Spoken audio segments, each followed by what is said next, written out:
رمضان المبارک کا حاصل وہ آخری عشرہ ہے، کیونکہ آخری عشرہ آخر میں آتا ہے تو اول سے لے کر 20 رمضان تک کی ساری برکات اس آخری عشرے میں جمع ہو جاتی،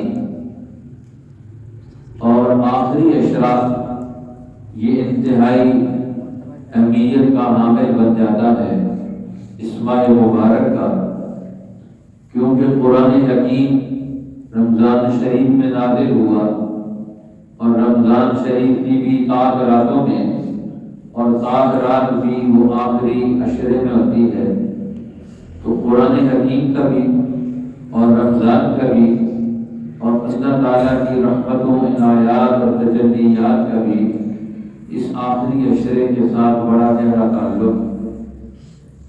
اس لیے اللہ کے پیغمبر صلی اللہ علیہ وسلم کے معمولات میں سے تھا، ام المومنین حضرت عائشہ رضی اللہ تعالیٰ عنہ فرماتی ہیں، اذا دخل العشر، جب آخری عشرہ داخل ہوتا تو اللہ کے پیغمبر آپ کے سارے معمولات جو رمضان کی آمد سے پہلے بدل جاتے تھے، رمضان کے معمولات بھی بدل جاتے، احیا اللیل کلہ، آخری عشرے میں تو ساری رات قیام کرتے، ساری رات عبادت کرتے، وشد مئزرہ، اور اپنی کمر کس لیتے، آخری راتوں میں کبھی بھی آپ نے کمر بستر پر نہیں لگائی، وشد مئزرہ، اپنی کمر کس لیتے، اللہ کے سامنے عبادت میں، قیام میں، زاریوں میں، قرآن کی تلاوت میں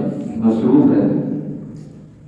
اس پر غور و فکر کرنے، اس کے مطالب، اس کے مقاصد، اس کے مفاہیم کو ذہن نشین کرنا، اور پھر تیسری بات یہ بھی تھی ایقظ اہلہ، اپنے گھر والوں کو بھی جگا دیتے، ان کو بھی فرماتے کہ یہ راتیں سونے کی نہیں ہیں، گھر والوں کو بھی جگاتے، دوسروں کو بھی متوجہ کرتے کہ یہ راتیں بڑی قیمتی ہیں۔ اس لیے ہر سال اللہ کے پیغمبر سے رات کے اوقات میں یلقاہ جبریل کل لیلۃ، جبرائیل امین بھی اللہ کے پیغمبر صلی اللہ علیہ وسلم سے رمضان کی ہر رات میں ملاقات کرتے۔ اللہ کے پیغمبر اور جبرائیل امین کی رمضان کی ہر رات میں ملاقات ہوتی، اور ملاقات کیا ہوتا؟ قرآن حکیم کا دور ہوتا تھا، اللہ کے پیغمبر جبریل کو قرآن سناتے ہیں اور جبریل آپ کو قرآن سناتے ہیں، تو اب یہ قرآن حکیم آسمانی اور زمینی قوتیں مل کر اس ماہ مبارک کی راتوں میں قرآن حکیم پر جمع ہو جاتی ہے، تو قرآن یہ جامع الکمالات کتاب ہے۔ حضرت مجدد الحسانی رحمۃ اللہ علیہ فرماتے ہیں کہ قرآن حکیم جامع الکمالات کتاب ہے، دنیا کے جتنے علوم ہیں، جتنے کمالات ہیں، کائناتی اور انسانی کمالات، ان سب کو اللہ جل شانہ نے جمع کر کے قرآن حکیم میں سمو دیا۔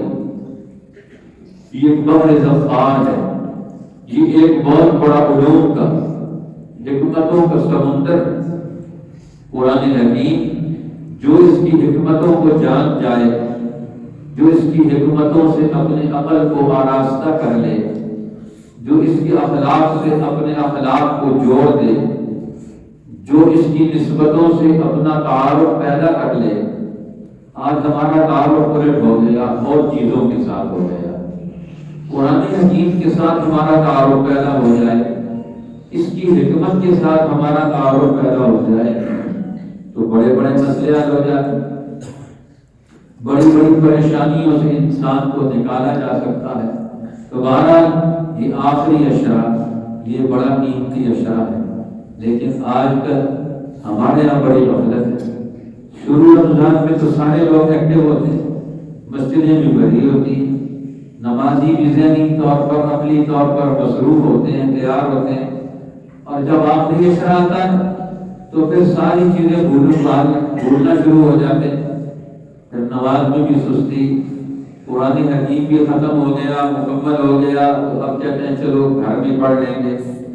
اب سارے کاموں میں چھٹی، بازار آباد ہیں، بازار جائیں، کوئی پابندی نہیں ہے، لیکن یہ آخری عشرے کی برکات میں غفلت اور سستی یہ کوئی اچھی بات نہیں، یہ کوئی اچھا پہلو نہیں دینی نسبتوں کے اعتبار سے۔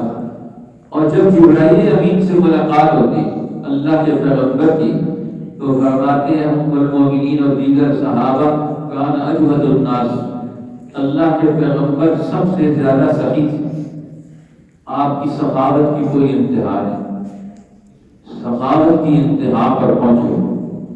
حدیث پاک میں آتا ہے کہ ایک آدمی آیا اور اس نے آ کر عرض کی یا رسول اللہ مجھے کوئی ضرورت پریشانی مسئلہ ہے، تو آپ نے فرمایا میرے پاس تو ابھی کوئی چیز نہیں کہ میں تیرا مسئلہ حل کر سکوں، تیری پریشانی دور کر سکوں، تو جا کر کسی سے میرے نام پہ قرضہ لے لے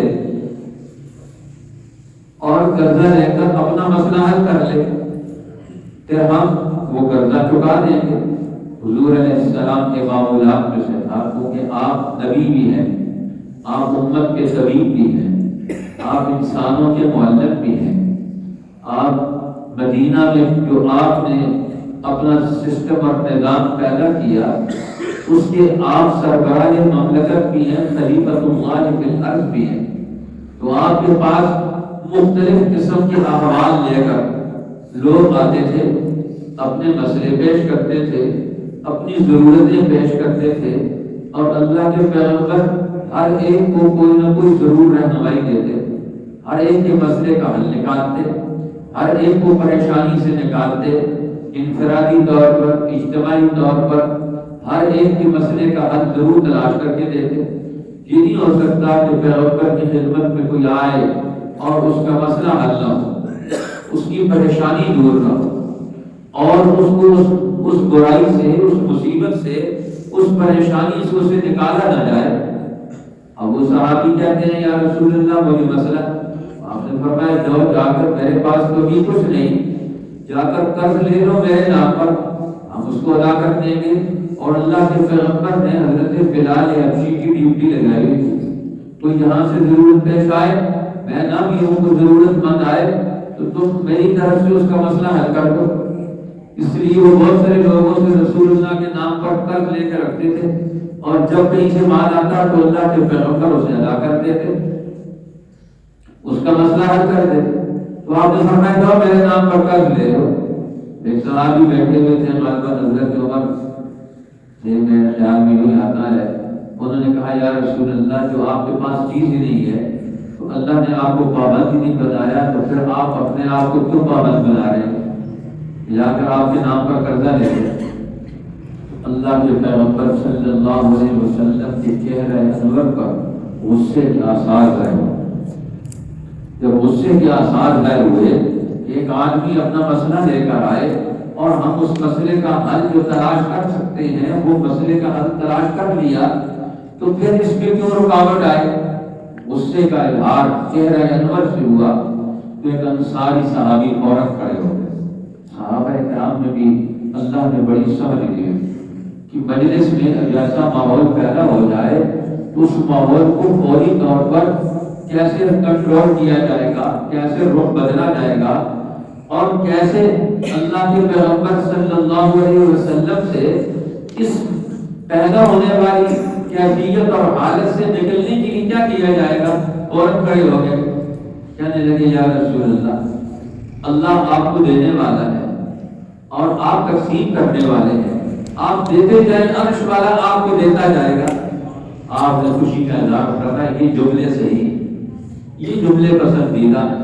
وہ کہتے ہیں کسی بادشاہ کا ایک واقعہ، ایک آدمی بادشاہ کے دربار میں آیا تو بادشاہ نے اس سے بڑی غفلت کرتی ہوئی تھی کہ وہ مسئلوں پریشانیوں کا شکار، اس نے آ کر بھرے دربار میں بادشاہ کو خوب سنائی، جو کچھ غصہ تھا اس نے نکالا، اور ساری اس نے اس کے بارے میں جو کچھ وہ بیان کر سکتا تھا کر دیا۔ تو بادشاہ نے اپنے دائیں بیٹھے ہوئے وزیر کو کہا کہ مجھے اس کی بات سمجھ نہیں آئی، یہ کیا کہتا ہے؟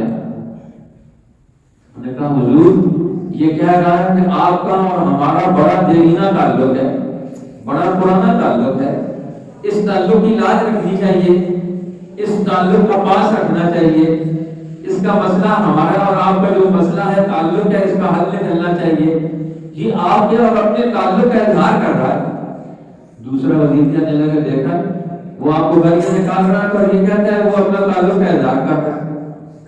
تو بادشاہ نے کہا یہ جس نے جھوٹ بولا بڑے دربار میں، اس نے کہا تیرے سچ سے اس کا جھوٹ زیادہ بہتر ہے۔ کیوں کہ اس سے میرے لیے میرے اندر عفو کا، معافی کا، درگزر کا پہلو پیدا ہو رہا ہے، اور تو جس کی طرف دعوت دے رہا ہے وہ غصے کی طرف دعوت دے رہا ہے کہ میں غصے میں آ کر اس کو قتل کروا دوں، اس کا مسئلہ حل کرنے کے بجائے۔ تو تیری یہ رائے غلط ہے، صحیح ہونے کے باوجود بھی غلط ہے، اور اس نے جو رائے دی ہے وہ غلط ہونے کے باوجود بھی صحیح ہے۔ تو اب یہ احوال انسانی زندگی میں مختلف قسم کے احوال آتے ہیں، ان احوال سے کیسے نکالا جاتا ہے؟ تو قرآن حکیم جس دل و دماغ میں آتا ہے، جس معاشرے میں آتا ہے، جن لوگوں میں اللہ کا قرآن آتا ہے، ان کے اندر حکمت پیدا ہوتی ہے، دانائی پیدا ہوتی ہے، سمجھ پیدا ہوتی ہے، بصیرت پیدا ہوتی ہے، کتاب کی تاثیر پیدا ہوتی ہے۔ قرآن حکیم دنیا کی سب سے زیادہ مؤثر کتاب ہے، اس کی بہت بڑی تاثیر یہ کائناتوں کو بدل دینے والی ہے، یہ انسانوں کے لیے اللہ نے اتاری ہے۔ اللہ تعالیٰ فرماتے ہیں یہ اتنی مؤثر کتاب ہے، اگر ہم اسے پہاڑوں پر اتارتے تو اس کی تاثیر سے، اس کے اثر اور روح سے پہاڑ پھٹ جاتے ہیں۔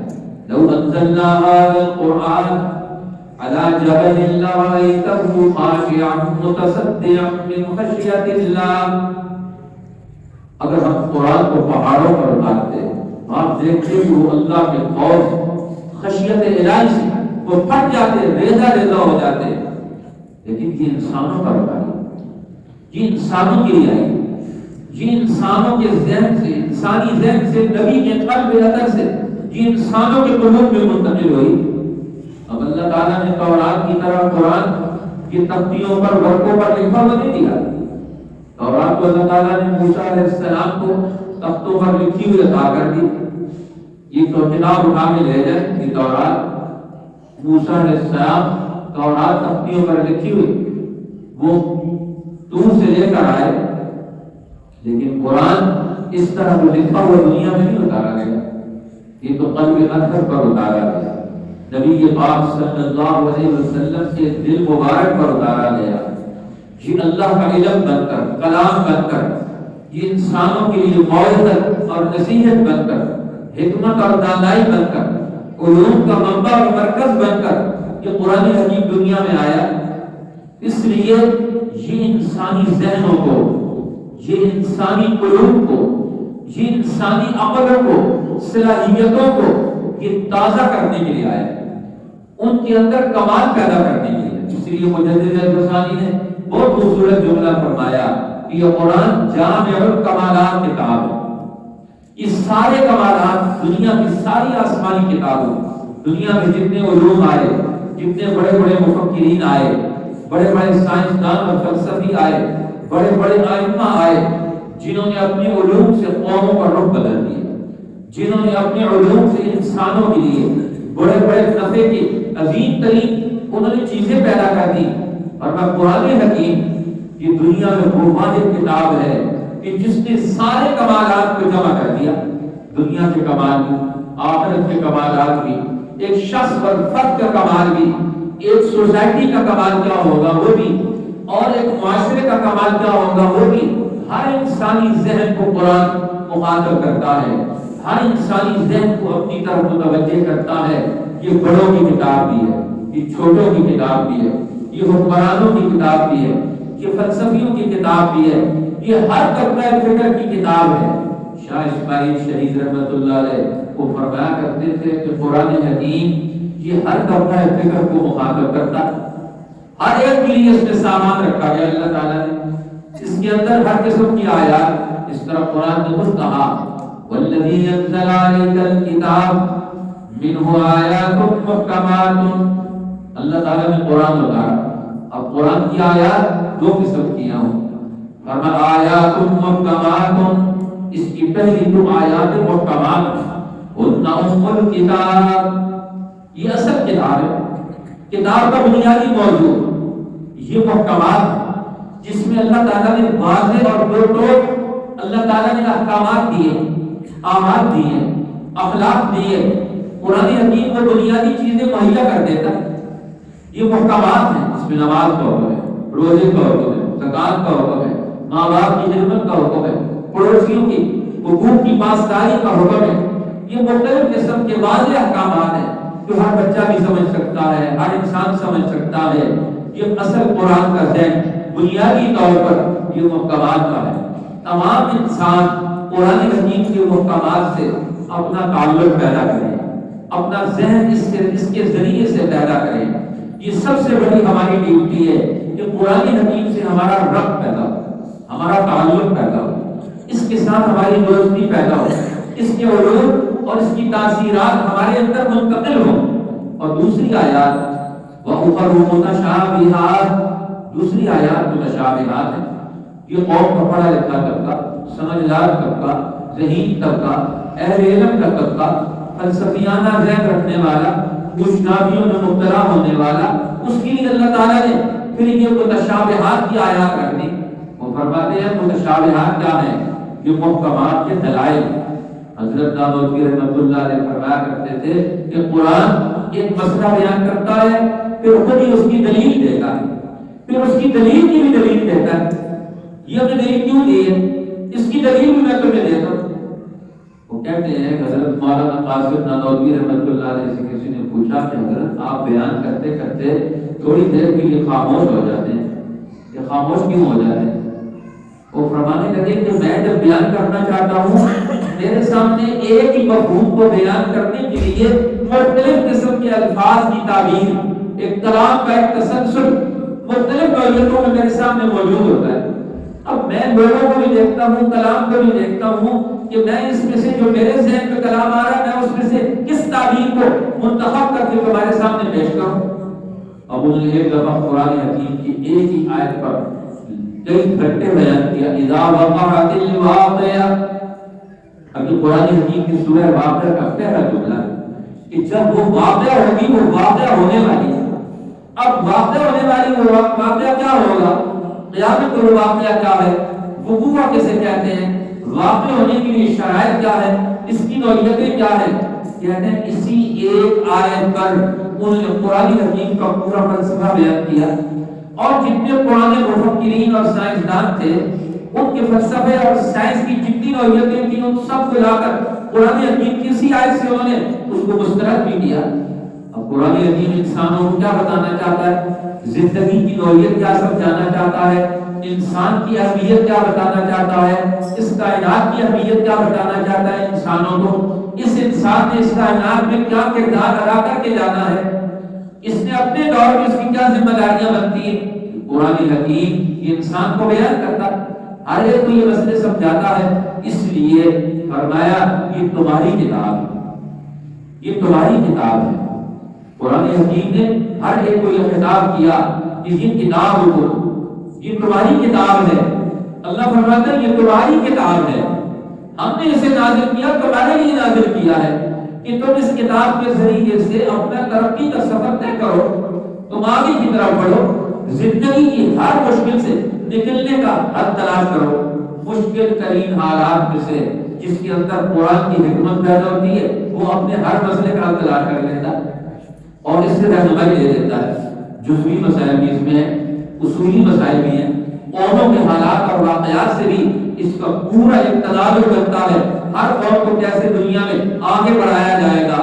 اب نبی اکرم صلی اللہ علیہ وسلم نے جب مدینہ طیبہ کو اپنا مرکز بنایا، ام المومنین حضرت عائشہ رضی اللہ تعالی عنہ بیان فرماتی کہ رسول اللہ صلی اللہ علیہ وسلم نے ارشاد فرمایا وَتَحْتُ الْبِلَادَ بِالسَّيْفِ، میں نے یہ جتنے شہر فتح کیے ہیں، یہ مدینہ میں بیٹھ کر بڑے بڑے شہر فتح ہو گئے، اللہ کے پیغمبر ہجرت کر کے جب گئے تو فتوحات کا ایک سلسلہ شروع ہو گیا، اور آپ کی دنیا سے پردہ فرمانے کا یمن بھی فتح ہو گیا، شام بھی فتح ہو گیا، یہ پورے عرب کے سارے علاقے فتح ہو گئے، تو آج ایک سلسلہ پیدا ہو گیا۔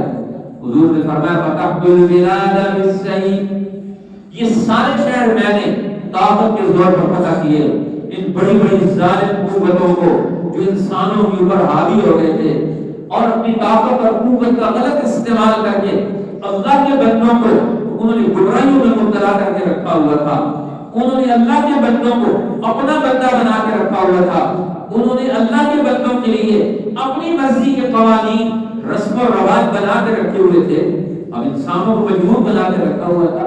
اللہ کے پیغمبر نے قرآن حکیم کی تعلیمات کے ذریعے سے یہ ساری بری رسوم کو اٹھا کے پھینک دیا۔ اب جس طرح مکہ والوں نے مکہ مکرمہ میں اپنا اختیار قانون بنا کے رکھا ہوا ہے، جو آدمی آئے گا وہ آدمی اس کو یہ ذہن دیا کہ تمہارا مال تو حرام ہے، تمہاری کمائیاں حرام ہے، تم بیت اللہ میں آتے ہو تو حرام لباس پہن کر تم طواف کرو گے، تمہارا طواف کیسے قبول ہوگا؟ تو انہوں نے قانون بنا دیا، رسم بنا دیا، مکہ کے سرداروں نے غلط رسم بنا لی قوم کو کنٹرول کرنے کے لیے، مفلوج بنانے کے لیے۔ اب تم یہاں آؤ، اپنا لباس اتار دو اور ہم تمہیں لباس دیں گے۔ اب قریش کے خاندان انہوں نے کپڑے رکھے ہوئے تھے، لباس رکھے ہوئے تھے، لوگوں کو کپڑے دیتے تھے، وہ کپڑے پہن کر طواف کرتے، اور جس آدمی سے دشمنی ہوتی، نفرت ہوتی، مقابلہ ہوتا تو ان کو کوئی قریشی کپڑا نہ دیتا، ان کو لباس نہیں دیتے تھے، اور پھر وہ ننگا طواف کرتے تھے، مجبور ننگا طواف کر رہے ہیں، مرد بھی اور عورتیں بھی۔ اسی لیے جب مکہ کے فتح ہونے کے بعد 9 ہجری میں قرآن حکیم کی آیات نازل ہوئی تو حضرت علی کو رسول اللہ نے یہ حکم نامہ دے کر بھیجا، جا کر یہ میرے حجۃ الوداع سے پہلے جا کر اعلان کر دو۔ اب قرآن کے نزول کے بعد انسانی زندگی کا تناظر بدل گیا، اب پچھلا دور جاہلیت کا ختم ہو گیا، جو انسانوں کو مجبور بنا کے رکھتے تھے، اپنی مرضی سے ان کو گناہوں میں مبتلا کرتے تھے، اور میں دور گزر گیا، اب یہ اعلان کر دو۔ اب امیر حج تو حضرت ابوبکر صدیق تھے، اور حضرت ابوبکر صدیق جا رہے ہیں اور قافلے میں چلتے ہوئے وہ جب وہ جا رہے ہیں تو انہیں آواز آئی، کہہ گئے، وہ کہنے لگے حضرت ابوبکر صدیق رضی اللہ تعالیٰ عنہ، یہ مجھے رسول اللہ کی اونٹنی کی آواز آ رہی ہے، اس کی سانس کی آواز آ رہی ہے۔ جب دل سے دل کو راہ ہوتی ہے تو پھر صرف آپ سے محبت نہیں، آپ کی اونٹنی کی آواز اور سانس کو بھی پہچانتے ہیں ابوبکر صدیق۔ آج ہم رسول اللہ کی کیا پہچان رکھتے ہیں، اللہ کے پیغمبر کے علوم کی کیا پہچان رکھتے ہیں، سنت کی کیا پہچان رکھتے ہیں؟ قربان جن لوگوں کی محبت پر، ان کے دلی تعلق پر۔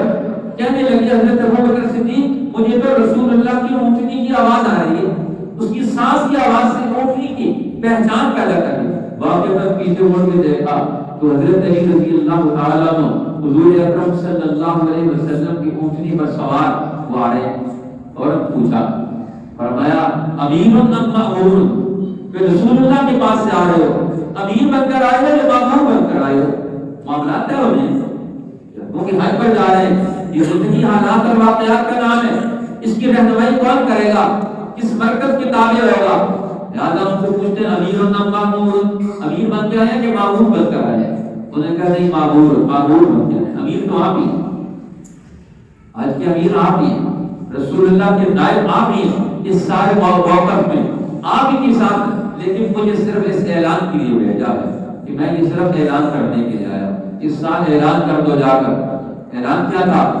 فرمایا اللہ یہ جا کر اعلان کر دو کہ آج کے بعد، اس سال کے بعد کوئی مکہ میں مشرک داخل نہیں ہوگا۔ اللہ یدخلن المسجد الحرام بعد عام ھذا، کہ کوئی آدمی اس سال کے بعد کوئی مشرک مسجد حرام میں داخل نہیں ہوگا۔ واللہ یطوفن باللیل عریان، اور اب ہر آدمی اپنے لباس میں طواف کرے، کوئی ننگا طواف نہیں کرے گا، ننگا طواف ختم کروا دیا۔ کیوں؟ یہ دور جاہلیت کی رسم تھی، انہوں نے اپنی مرضی کا قانون بنایا۔ جب قرآن آیا تو قرآن نے دنیا میں شعور پیدا کر دیا، علم پیدا کر دیا، زندگی کا احترام پیدا کر دیا، بیت اللہ کا احترام اس کو واپس لے اللہ کے پیغمبر کی قرآن حکیم کی علم و حکمت سے انہوں نے زندگی کا نیا دور پیدا کیا قرآن حکیم کی روشنی میں۔ آج یہ قرآن ہمارے لیے ہادی بن کر ہے، اس لیے اللہ تعالیٰ نے رمضان کا تعارف اور قرآن کا تعارف کیا کروایا؟ شہر رمضان الذی انزل فیہ القرآن ہدی للناس. ہمارے رمضان کیا ہے؟ رمضان کا مہینہ کیا ہے؟ فرمایا یہ وہ مہینہ ہے انزل فیہ القرآن جس میں قرآن اتارا گیا. اب یہ قرآن یہ رمضان کی رات میں ہے. اللہ کے پیغمبر پر رات میں قرآن آیا. رات قدر کی رات تھی. رات میں قرآن دنیا میں آیا. جب دنیا میں تاریکی چھائی ہوئی تھی کہ اللہ کا نور رات کے وقت میں آیا اور ایسی تاریکی میں دور میں آیا جس نے کائناتوں کو روشن کر دیا. حضور نے فرمایا کہ میں نے فتحت البلاد بالسیف سارے شہر ہم نے طاقت کے زور پر فتح کر کے ان ساری بڑی بڑی ظالم قوتوں کو ہم نے اکھاڑ کے پھینک دیا. لیکن اس سب کا برکت کون کا؟ مدینہ. وفتحت المدینہ بالقرآن اور مدینہ کو میں نے قرآن کے ذریعے سے فتح کیا. شہروں کو طاقت کے زور سے فتح کیا. اپنی تنظیمی اور اجتماعی اور سیاسی قوت کے ذریعے سے ہم نے دنیا کے رخ بدل دیے. اب یہ نیچے سے کسی کو اٹھنے نہیں دیتے. ہم نے ہر ایک کو برابر درجے میں لا کے کھڑا کر دیا. ہر انسان کو عزت دلوا دی. ہر انسان کا ہر مسئلہ حل کرنے والے لوگ پیدا کر دیے. اور یہ سارا کچھ ہم نے کیا کہ مدینہ میں بیٹھ کر کیا. وفتحت المدینہ بالقرآن اور مدینہ کو میں نے قرآن کے ذریعے سے فتح کیا. اب مدینہ طیبہ والے لوگ کیسے آئے؟ کیسے فتح ہوئے؟ قرآن سن کر. اب مدینہ والوں نے درخواست کی یا رسول اللہ 11 نبی نے نبوت کے 12 سال میں 11ویں سال میں جب انصار مدینہ مسلمان ہوئے بیعت کی انہوں نے بیعت اقوا انہوں نے کہا اللہ کے پیغمبر آپ اپنا کوئی نمائندہ بنا کر ہمارے پاس بھیج دیں جو دین کی تعلیمات ہمیں سنائے سمجھائے اور سکھائے اور قاری قرآن معلم قرآن استاد قرآن آپ ہمارے لیے اپنا نمائندہ بھیجیں. حضور علیہ السلام نے مصعب بن عمیر کو بھیج دیا کہ جو اس کو کہتے تھے مفل قرآن قرآن پڑھانے والے استاد. اور ایک صحابی نے اپنی ایک جگہ حویلی تھی اس کو انہوں نے مختص کر دیا کہ یہاں بیٹھ کر آپ مدینہ کے مسلمانوں کے بچوں کو قرآن پڑھائیں گے ان کو دین سمجھائیں گے اور مسلمان بھی آپ کے پاس جمع ہوں گے آپس میں گفتگو کریں گے. تو مسلمانوں کا یہ پہلا مدینہ میں استاد 14 سال کا نوجوان مصعب بن عمیر جنہوں نے مدینہ کے اندر رسول اللہ صلی اللہ علیہ وسلم کے بعد اگلے سال جب یہاں سے قافلہ حج پر گیا تو پہلے سال 11 لوگوں نے بیعت کی, اگلے سال 18 لوگوں نے بیعت کی اور پھر مصعب بن عمیر آئے تو پھر 13 سال مدینہ سے جب یہ لوگ گئے آپ کے پاس تو اس وقت 70 مرد تھے اور 11 اور 12 عورتیں تھیں جو مسلمان ہونے کے لیے. قرآن حکیم یہ نبوت کے 10ویں سال سے جس کا آغاز ہوا اور نبوت کے 13ویں سال پر جس کی تکمیل ہوئی اور اسی 10ویں اور 13ویں سال کے دوران سورہ یاسین میں نازل ہوئی اور اسی سے مدینہ کا نام بھی پڑا ہوا. جاء من اقصى المدینہ رجل یسعی وجاء من اقصى المدینہ شہر مدینہ کے پرلے کنارے سے ایک آدمی دوڑتا ہوا آیا. سورہ یاسین میں اللہ نے اسی کو بیان فرمایا. تو اسی سورت سے رسول اللہ نے اپنے مرکز کا اگلا نام مدینہ رکھ دیا. پہلے بھی اس کا نام دار الہجرت یہ رسول اللہ کی ہجرت کی جگہ ہے کہ آپ نے ہجرت کر کے وہاں جانا ہے. تو اب یہ مسلمان قرآن کے علم سے تعلیم حاصل کر کے تربیت حاصل کر کے اگلے دور کی ذمہ داریاں پوری کر رہے ہیں اور پوری دنیا آپ ادھر دیکھ رہی ہے. حدیث پاک میں آتا ہے پورے عرب میں قرآن کی صدائے بازگشت تھی. قرآن کے نزول کے بعد ہر قبیلہ وہ حج پر آتے ہیں تو پوچھتے ہیں کون سا قرآن نازل ہوا. قافلے تجارت میں جاتے ہیں عرب میں جہاں جہاں سے گزرتے ہیں مکہ اور مدینہ سے ہو کر ہر تجارتی قافلے سے پورے عرب کے لوگ ہر ایک پوچھتے ہیں قرآن کون سا نیا نازل ہوا, کون سی قرآن کی آیات نئی نازل ہوئی. ہر ایک کے اندر تجسس ہے پورے عرب کے اندر. وہ قرآن کی طرف دل کھینچے ہوئے اور اس کی معلومات لے رہے ہیں. اور آج مسلمانوں کے گھر میں قرآن پڑھا ہے ہمارے پاس فکر نہیں. ہم قرآن کھول کر دیکھیں ہم دیکھو اس دور میں کتنا تجسس تھا. اس تجسس نے ان سب کے لیے ہدایت کے راستے کھول دیے. ہر ایک کے اندر طلب تھی. اس طلب کا نتیجہ یہ نکلا کہ وہ آنے والے دور میں قرآن حکیم کے حامل بن گئے, اس کے ذمہ دار بن گئے. قرآن کے علوم سے انہوں نے اپنے آپ کو آراستہ کیا, وہ دنیا میں قائد بن گئے. اسی لیے تو حدیث پاک میں آتا ہے من جعلہ امامہ قادہ الی الجنہ، جو قرآن کو اپنے آگے رکھتا ہے کہ قرآن اسے جنت تک پہنچاتا ہے، جو اسے پیٹ کے پیچھے ڈالتا ہے تو یہ اسے جہنم کے گڑھے میں گرا دیتا ہے۔ اس لیے قرآن حکیم یہ آگے رہنے کے لیے آیا ہے، پیچھے رہنے کے لیے نہیں آیا۔ شہر رمضان الذی انزل فیہ القرآن ھدی للناس، اور یہ ماہ مبارک میں قرآن اتارا گیا، اور کیوں اتارا گیا کہ دنیا انسانیت کے قیامت تک کے آنے والے آخری انسان کی ہدایت کا یہ ذمہ دار بنتا ہے۔ آخری انسان دنیا میں جو موجود ہے ہوگا، اس کے لیے بھی ہدایت اور رہنمائی قرآن حکیم کے اندر موجود ہے۔ ہر دور کے اعتبار سے قرآن حکیم کے اندر رہنمائی موجود ہے۔ آج کے دور کی بھی رہنمائی موجود ہے۔ قرآن کو بیان کرتا ہے الناطق بالحق، حق بیان کرنے والی کتاب ہے، یہ سچ بیان کرنے والی کتاب ہے، یہ لگی لبی نہیں رکھتا، ہر ایک کے سامنے اس کی زندگی کھول کھول کر بیان کرتا ہے، اور قوم کا حال سناتا ہے، حال سنا کر نتیجہ بیان کرتا ہے کہ تمہارا نتیجہ بھی یہی آنے والا ہے، تم اپنے نتیجے پر غور کرو۔ قرآن حکیم آئینہ دکھاتا ہے، ہر آئینے میں تم اپنی شکل اور اپنا دور اور اپنا مستقبل یہ تلاش کرو۔ اس لیے قرآن حکیم یہ عظیم کتاب ہے کہ امت نے اس کو لیا، لوگوں نے اس کو سینوں میں جگہ دی، اس کے بارے میں غور و فکر کیا۔ اب صحابہ اکرام رمضان شریف میں بھی اور غیر رمضان میں بھی قرآن حکیم کی تلاوت کرتے۔ ایک صحابی کہتے ہیں کہ میں سحری کے وقت میں اٹھ کر جب اپنے گھر سے مسجد نبوی کی طرف چلتا تھا تو مدینہ کے ہر گھر سے قرآن پڑھنے کی آواز آتی، ہر آدمی کی زبان پر قرآن ہوتا۔ اللہ کے پیغمبر صلی اللہ علیہ وسلم وہ بھی لوگوں کا جائزہ لیتے رہتے۔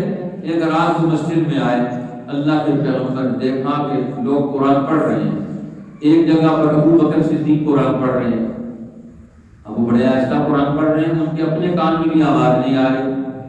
دوسری طرف دیکھا کہ حضرت عمر قرآن پڑھ رہے ہیں اور اتنا اونچا پڑھ رہے ہیں کہ دوسرے محلے میں بھی آواز جا رہی ہے۔ جب انہوں نے محسوس کیا کہ اللہ کے پیغمبر تشریف لائے، انہیں محسوس ہو گیا تو فوراً انہوں نے اپنی سرگرمیاں چھوڑی، نفل عمل چھوڑا اور پیغمبر کی خدمت میں حاضر ہو گئے۔ مجلس نبی بھی آ کر بیٹھ گئے۔ رسول اللہ نے پوچھا ابو بکر تم کیا کر رہے تھے؟ یا رسول اللہ میں اللہ سے کلام کر رہا تھا، بات چیت کر رہا تھا، قرآن حکیم پڑھ رہا تھا۔ تو فرمایا تو قرآن بہت آہستہ پڑھ رہے تھے؟ انہوں نے فرمایا عرض کی یا رسول اللہ میں اس کو سنا رہا ہوں جو دلوں کا حال بھی جانتا ہے، یہ میں اس کو سنا رہا ہوں۔ اناجی ربہ، میں تو اپنے رب سے سرگوشیاں کر رہا تھا، باتیں کر رہا تھا، اور وہ تو دلوں کا حال جانتا ہے، اس لیے مجھے اونچا پڑھنے کی ضرورت نہیں۔ حضرت عمر سے پوچھا کہ آپ اونچا کیوں پڑھ رہے تھے؟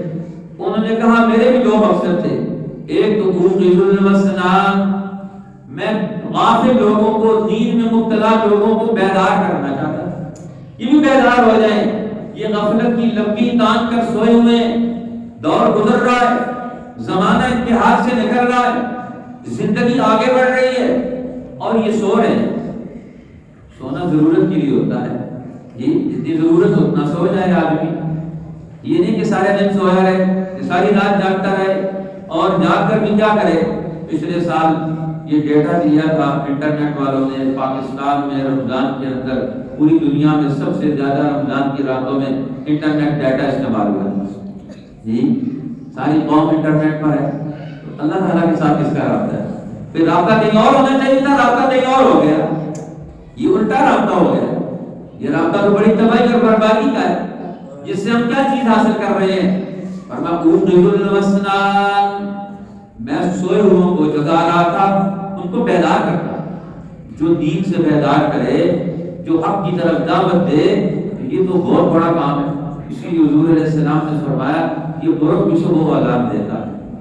فرمایا لا تسبوا الدین، اس مرغے کو گالی مت دیا کرو، برا بلا مت کہا کرو، فإنہ یوقظ للصلاۃ، یہ نماز کے لیے بیدار کرتا ہے، تم اس کی آواز سنتے ہو تو اس لیے فرمایا یہ ملائکہ کو دیکھتا ہے تو پھر یہ دیکھ کر یہ آواز لگاتا ہے کہ انسان تو بھی اپنے کردار کی ادائیگی میں مصروف ہو جا، اپنا کردار بدل، اپنا رخ بدل، اپنا عمل بدل، اپنی حالت بدل، تو تو یہ فرمایا ووٹ بھی تمہیں نماز کے لیے جگاتا ہے، اس لیے اس کو برا والا مت کہو، تو نماز کے لیے جگانا، اللہ کی طرف بلانا، اپنے عمل سے انسانوں کے لیے ایسا ماحول پیدا کرنا۔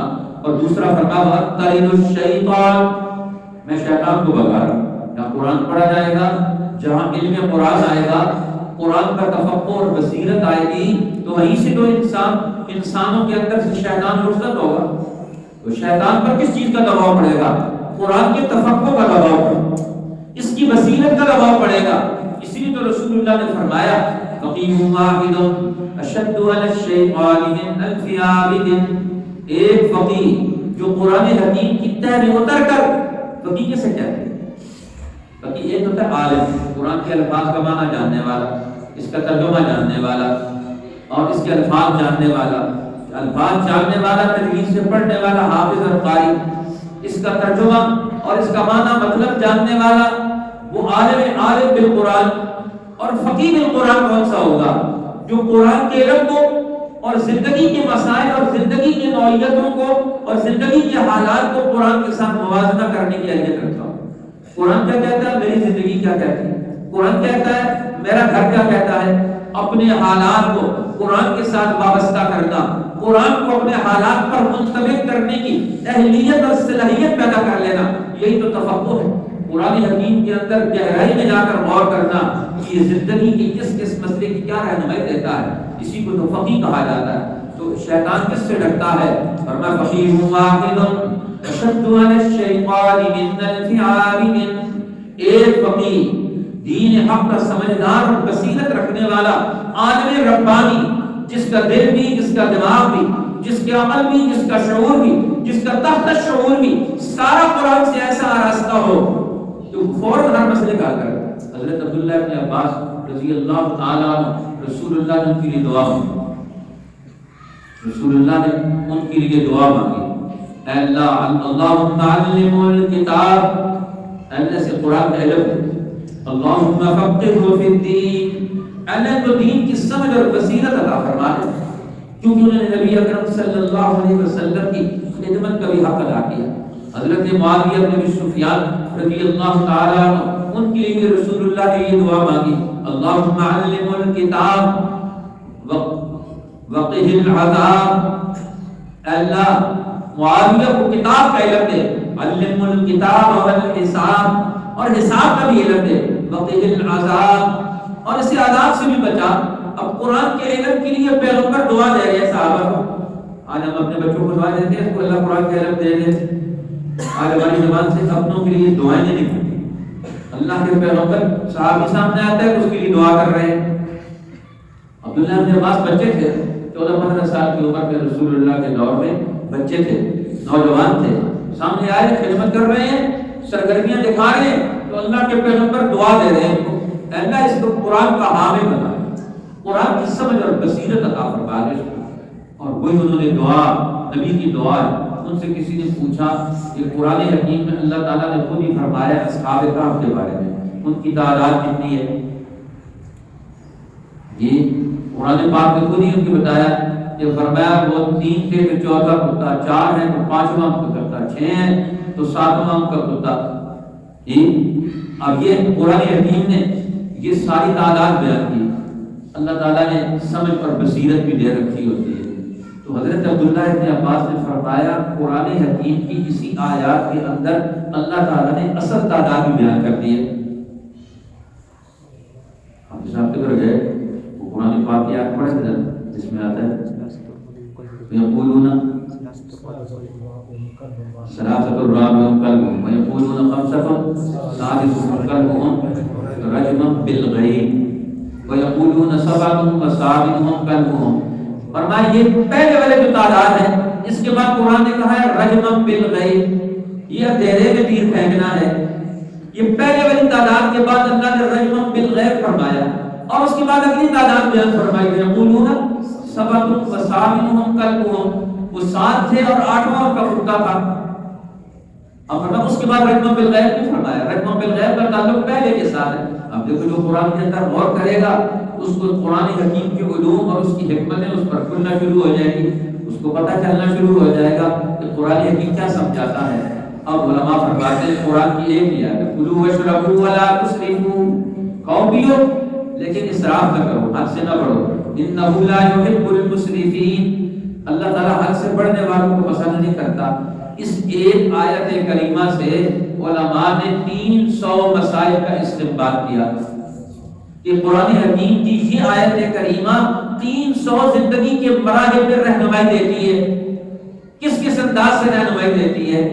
آج اس کو ایکسپلور کرنے کی ضرورت ہے، اس کو سمجھنے کی ضرورت ہے کہ یہ دسترخوان پر بھی رہنمائی دیتی ہے، یہ کھانا کھانے میں بھی رہنمائی دیتی ہے، یہ کھانا کھلانے میں بھی رہنمائی دیتی ہے، یہ پانی پینے میں بھی رہنمائی دیتی ہے، یہ پانی پلانے میں بھی رہنمائی دیتی ہے، یہ کھانے پینے کی حدود کا تعین بھی کرتی ہے، یہ آداب شرب و عقل اس کا پورا میکانزم دیتی ہے۔ اب یہ آیت جب کسی نے پڑھ کر سنائی، ایک طبیب کو جو مدینہ میں آیا تھا، انہوں نے کہا قرآن حکیم نے تو بڑے بڑے اطباء کے لیے طب اور حکمت کو چھوڑا ہے، سارا کچھ اس میں بیان کر دیا۔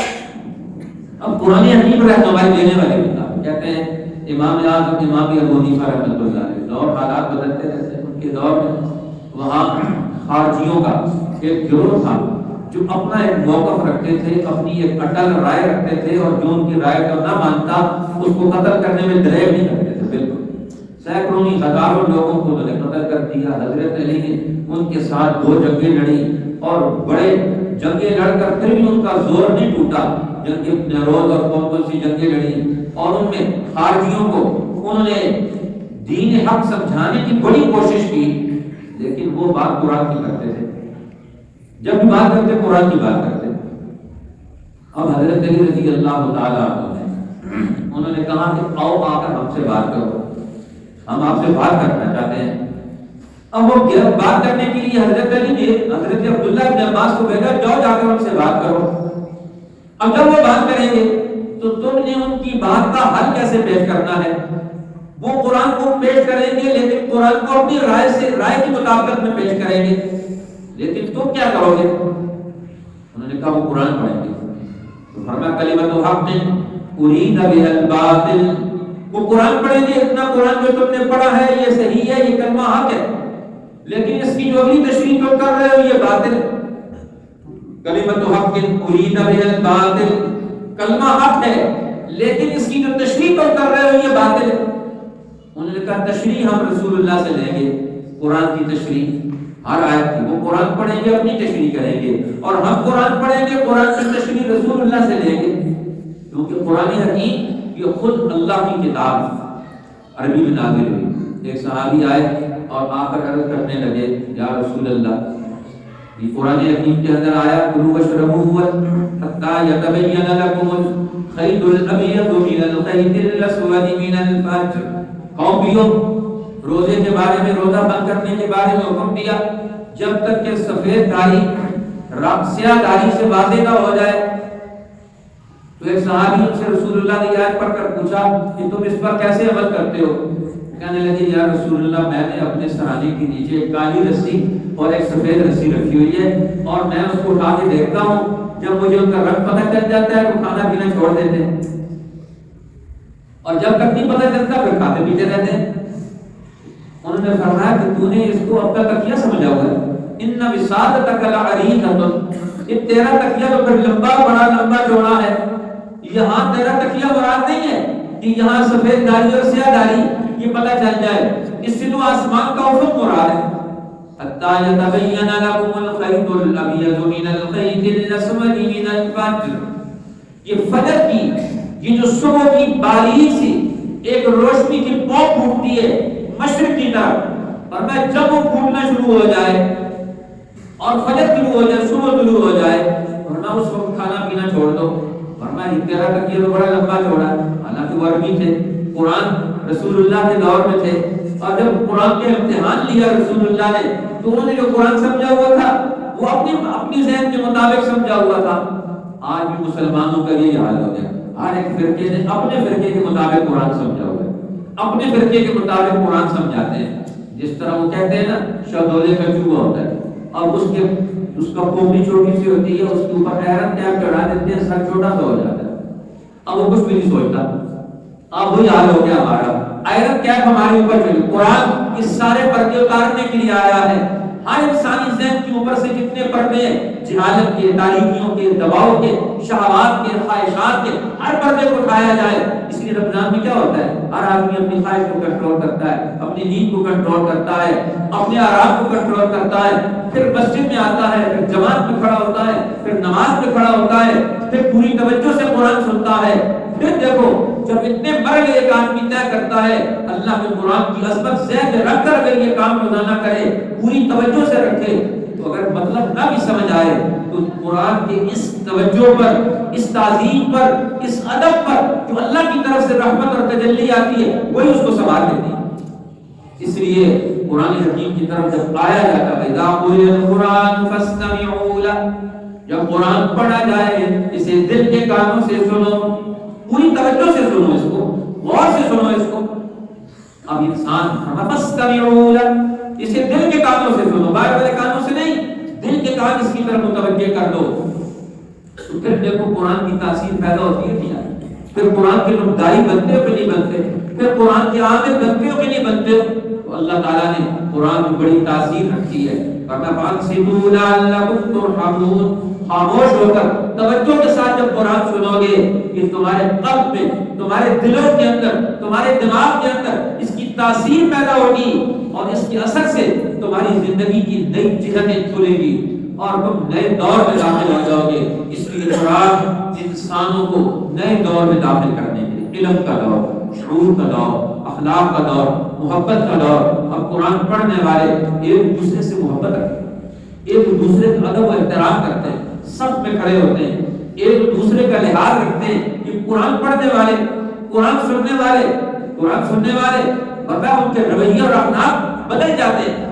آج مسلمان کا تعلق قرآن حکیم سے بہت کمزور ہے. رمضان آ کر کیا کرتا ہے؟ اس کمزور تعلق کو پھر طاقتور بناتا ہے. اس کو دوبارہ ہر آدمی کا تعلق پیدا ہوتا ہے، ہر آدمی قرآن حکیم کھولتا ہے، محبت پیدا ہوتی ہے. لیکن یہ محبت بڑھتی چلی جائے، اس کا شعور بڑھتا چلا جائے، اور کمالات اس کے ختم ہی نہیں ہوتے. یہ ایسی کتاب ہے جس کو جتنی دفعہ پڑھیں گے ہر دفعہ اس کے نئے کمالات کا ظہور ہوگا. وہ میں بتا رہا تھا کہ کوفہ میں وہ خارجیوں نے قبضہ کر لیا، سارے لوگ مسجدوں میں مصروف، بازاروں میں مصروف، بند کر کے گھروں میں بھاگنے لگے. تو امام ابو حنیفہ کی مجلس لگی ہوئی تھی علم کی، وہ بھی بیٹھے ہوئے تھے، سارے شاگرد بھاگ گئے، خارجی آ گئے اور انہیں پکڑ لیا، قبضہ کر لیا. تو امام ابو حنیفہ اپنی جگہ سے ہلے نہیں، وہاں بیٹھے، کوئی خوف نہیں، کوئی ڈر نہیں، کوئی ان کے اوپر اثر نہیں. انہوں نے آ کر پوچھا کہ سارے لوگ بھاگ گئے، تم کیوں نہیں بھاگے، تم کون ہو؟ انہوں نے کہا انا المستجیر، میں مستجیر ہوں. انہوں نے کہا اس کا کیا مطلب ہے؟ انہوں نے قرآن کی آیت پڑھ کر انہیں بتایا، سورہ توبہ کی آیت ہے، من احد من المشرکین استجارک فاجرہ حتی یسمع کلام اللہ ثم ابلغہ مأمنہ. اگر تم سے کوئی مشرک پناہ مانگے تو تم اسے پناہ دے دو یہاں تک کہ اسے اللہ کا کلام سناؤ، اور ثم ابلغہ مأمنہ، پھر اس کو اس کے اپنے امن والی اپنے گھر کی جگہ پر اسے پہنچا دے آؤ. اب انہوں نے جب قرآن کی آیت سنی تو لکیر کے فقیر تھے، قرآن کی آیت سنتے ساتھ ہی کہنے لگے اچھا. اب ان کو اپنی بات کو بھول گئے کہ امام صاحب نے ان کو نیا مسئلہ دے دیا قرآن کی آیت پیش کر کے. تو انہوں نے پھر بیٹھ کے خود ہی انہوں نے قرآن سنایا امام صاحب کو، 2-4 رکوع سنائے، قرآن سنایا. پھر اس کے بعد ثم ابلغہ مأمنہ، کندھوں پر اٹھایا اور اٹھا کر گھر چھوڑ کر آئے. یہ لوگ ان سے بھاگ رہے ہیں اور وہ ان کے کندھوں پر سوار ہو کر اپنے گھر جا رہے ہیں. ہمیں قرآن کی حکمت جس کے اندر آئے گی تو وہ تو اپنے مسئلے حل کرے گا. اب کوفہ پر قبضہ کیا، انہوں نے فیصلہ کیا خارجیوں نے جتنے مرد ان کو قتل کیا جائے، جتنی عورتیں کو لوڑیاں بنا لیا جائے. اب امام اعظم ابو حنیفہ نے کہا میں جا کر خارجیوں کے لیڈر سے بات کرتا ہوں، گفتگو کرتا ہوں. شاگردوں نے کہا آپ کا قتل ہونے کا ارادہ ہے؟ تو انہوں نے قتل تو ویسے ہی ہوتا ہے، تو کام کر کے مار دیا تو زیادہ بہتر ہے، بجائے اس کے کہ ہمیں ویسے مار دیں، کوئی کام کر کے تو ہم مرے.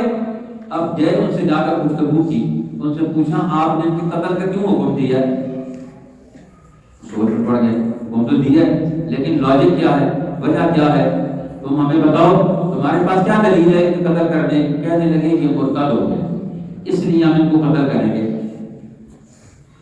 امام صاحب نے فرمایا اچھا یہ مرتد ہو گئے، انہوں نے پہلا دین جس پر یہ تھے اس کو چھوڑ دیا، یہ اسی دین پر ہے۔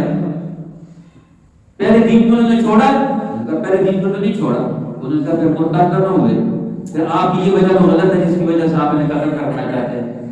اب وہ کہنے لگے ہمیں تو وجہ سمجھ نہیں آ رہی، مجھے وجہ سمجھ نہیں آ رہی، پھر آپ کیوں قتل کرنا چاہتے ہیں؟ پہلے وجہ تلاش کریں۔ اب ان کو ذہنی طور پر پھنسا لیا، اب ان کو اپنے ذہن میں، کیونکہ وہ واضح نہیں ہے، قرآن واضح دو ٹوک حکم دیتا ہے تو قرآن سے رہنمائی لے گا، اسے پتا ہوگا کہ میں نے آج کیا کرنا ہے، کل کیا کرنا ہے، پرسوں کیا کرنا ہے، گھر میں کیا کرنا ہے، بازار میں کیا کرنا ہے۔ قرآن کا علم کے سینے میں آتا ہے، اس کی ساری منزلیں واضح ہوتی ہیں۔ الم نشرح لک صدرک، میرے پیغمبر کیا ہم نے آپ کا سینہ نہیں کھول دیا؟ یہ شرح صدر کیا ہوتا ہے؟ اس کو ہر ایک مرحلہ پتا ہوتا ہے کہ ہم کس کس مرحلے سے گزریں گے اور کن مراحل سے گزر کر ہم نے کامیابی حاصل کرنی۔ آج مسلمان اپنی کوئی منزل وہ اپنے ذہن میں نہیں رکھتا۔ آج ہماری کیا منزل ہے؟ 75 سال پاکستان گزر گئے، پاکستان کی کیا منزل ہے؟ آج پاکستانی قوم کی کیا منزل ہے؟ آج سعودی عرب میں بسنے والے مسلمانوں کی کیا منزل ہے؟ افغانستان میں بسنے والے لوگوں کی کیا منزل ہے؟ وہ خود کیسے طے کریں گے؟ حال یہ ہے کہ دنیا میں 1 ارب سے زیادہ بسنے والے مسلمان، ان کی منزلوں کا تعین دنیا کی باقی قوتیں بیٹھ کر فیصلے کرتی ہیں اور ہم پر اپنے فیصلے ٹھوک دیتی ہیں۔ قرآن کہتا ہے اپنی رائے پیدا کرو، قرآن کے علم سے تمہاری رائے پیدا ہونی چاہیے، تمہاری سوچ پیدا ہونی چاہیے، تمہیں اپنی زندگی کے ہر مرحلے کا تعین پیدا ہونا چاہیے۔ اسی لیے تو قرآن رمضان میں اترا ہے، شہر رمضان الذی انزل فیہ القرآن ھدی للناس وبینات من الہدی والفرقان۔ اس میں بینات ہیں، دلائل ہیں، ہدایت کے، رہنمائی کے، حق اور باطل میں فرق کرنے کے دلائل قرآن سمجھاتا ہے۔ ہر ایک کو یہ رائے دیتا ہے، عقل دیتا ہے، سمجھ دیتا ہے، یہ بات آپ نے ماننی ہے، یہ بات آپ نے نہیں ماننی، یہ ماننی ہے تو کیوں ماننی ہے، نہیں ماننی تو کیوں نہیں ماننی۔ قرآن یہ عقل پیدا کرتا ہے، یہ سمجھ پیدا کرتا ہے۔ آج دنیا میں رائے آتی ہے، فیصلے آتے ہیں اور ہمارے اوپر نافذ ہوتے ہیں۔ پوری دنیا میں 1.5 ارب بسنے والے، اب یہ تو جانور ہے، جس کو گلے میں پٹا ڈال کے جو آدمی مرضی لے جائے ذبح خانے میں جا کر ذبح کر دے، وہ ذبح ہو جائے گا۔ انسان کیوں ذبح ہو؟ انسان پر کسی کا کوئی رائے اور فیصلہ کیوں مسلط ہو جائے؟ اس لیے قرآن یہ جرأت پیدا کرتا ہے، انسان کی ہمت پیدا کرتا ہے، یہ شعور پیدا کرتا ہے، یہ علم پیدا کرتا ہے، یہ ہر ایک کی آنکھوں میں آنکھیں ڈال کر بات کرنے کا سلیقہ پیدا کرتا ہے، طریقہ پیدا کر دیتا ہے۔ جو قرآن کو مانے گا وہ یہ کیسے ہو سکتا ہے؟ اس کے علم کی روشنی اس کی ذات کو نہ فائدہ دے، اس کے علم کی روشنی اس کی نسلوں کو نہ فائدہ دے، اس کے علم کی روشنی اس کے معاشرے کو نہ فائدہ دے، وہاں کے حالات نہ بدلیں۔ اس لیے آج وقت ہے کہ ہم قرآن کی نصیحت قبول کریں، مگر نہ پھر افسوس کرنا پڑے گا۔ من اعرض عن ذکری فإن له معیشۃ ضنکا، جس نے میرے ذکر سے، میری کتاب سے منہ موڑ کر زندگی بسر کی، اس کو نکال دیا زندگی سے، اعراض کیا، انکار کیا، منہ موڑ لیا، فإن له معیشۃ ضنکا، اللہ فرماتے ہیں ہم ان کی زندگی کو، گزران کو تنگ کر دیں گے۔ وَنَحْشُرُهُ يَوْمَ الْقِيَامَةِ أَعْمَى، اور قیامت کے دن ہم انہیں اندھا کر کے اٹھائیں گے، اور وہ کہے گا آدمی رب لما حشرتنی اعمی وقد كنت بصیرا، اللہ آج مجھے کیوں اندھا کر کے اٹھایا گیا؟ دنیا میں تو میری آنکھیں تھیں، میں دیکھتا تھا، آج میں کیوں نابینا ہو گیا؟ اللہ فرمائیں گے قال كذلك، بات تو یوں ہی ہے جیسے تو بیان کر رہا ہے، تو دنیا میں بینا تھا، تجھے ہم نے آنکھیں دی تھی، لیکن آنکھوں کی قوت کا استعمال تو نے کس کے لیے کیا تھا؟ اتتک آیاتنا فنسیتها، تیرے پاس میری باتیں آئیں، میرے حکم آئے، میری آیتیں آئیں، فنسیتها، تو نے ان کو ذہنوں سے اوجھل کر دیا، نظروں سے اوجھل کر دیا، تو نے اپنی آنکھیں چرا لی میری کتاب سے، اس کے مقاصد سے اپنی آنکھوں کو ہٹا دیا، تیرے ذہن کے سامنے، تیری آنکھوں کے سامنے سے قرآن کا مقصد ہی نکل گیا۔ وَكَذَلِكَ الْيَوْمَ تُنْسَى، آج ہم نے تجھے اپنی آنکھوں سے اوجھل کر دیا، تیری آج کوئی حیثیت نہیں ہمارے سامنے، جب میری باتوں کی تیرے سامنے کوئی حیثیت نہ تھی تو آج تمہاری حیثیت ہمارے سامنے کیسے ہو سکتی ہے؟ وَكَذَلِكَ الْيَوْمَ تُنْسَى وَكَذَلِكَ نَجْزِي مَنْ أَسْرَفَ وَلَمْ يُؤْمِنْ بِآيَاتِ رَبِّهِ وَلَعَذَابُ الْآخِرَةِ أَشَدُّ وَأَبْقَىٰ۔ اور میں یہ صرف ایک آدمی کے ساتھ نہیں ہے، جو بھی اس طرح کی زیادتی کرے گا، جو قرآن کی آیات سے صرف نظر کرے گا، آنکھیں چرائے گا، تو اللہ فرماتے ہیں پھر ہم اس کے ساتھ یہی اشر کریں گے۔ آج اللہ تعالیٰ ہمیں دنیا میں بسنے والے 1 ارب سے زائد مسلمانوں کو اپنی حیثیت کا تعین کرنے کی توفیق دے۔ آج جو ہمارے لیے حالات ہیں، جائز یا ناجائز، ہم ان کا تعین کر کے فیصلہ کر سکیں غلط ہے یہ صحیح ہے۔ آج ہر ایک کے ساتھ کیوں چلنا چاہتے ہیں؟ حق کے پیچھے چلنے کا قرآن حکم دیتا ہے، سچ کے پیچھے چلنے کا حکم دیتا ہے۔ یہ کیسے ہو گیا کہ قرآن کو ماننے والا وہ ہر ایک کے پیچھے چلنا شروع ہو جائے؟ دعا کو مانگتے ہیں اہدنا الصراط المستقیم، ہمیں سیدھے راستے کی ہدایت دے نماز میں، اور باہر نکل کر الٹے راستے پر چلتے۔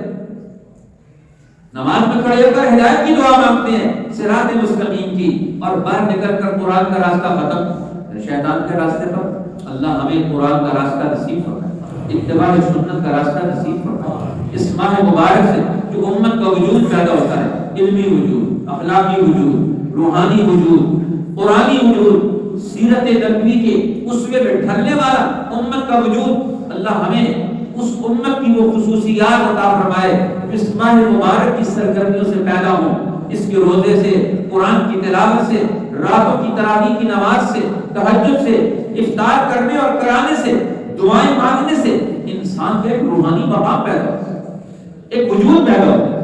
اللہ تعالیٰ ہمیں اپنے اس وجود کا احساس نصیب فرمائے۔ آج ہمیں نہیں پتا کہ ہمارا کیا وجود بن رہا ہے۔ ایک آدمی نماز پڑھنے کے بعد، قرآن پڑھنے کے بعد اللہ کا اس کا کتنا اونچا مقام پیدا ہوتا ہے۔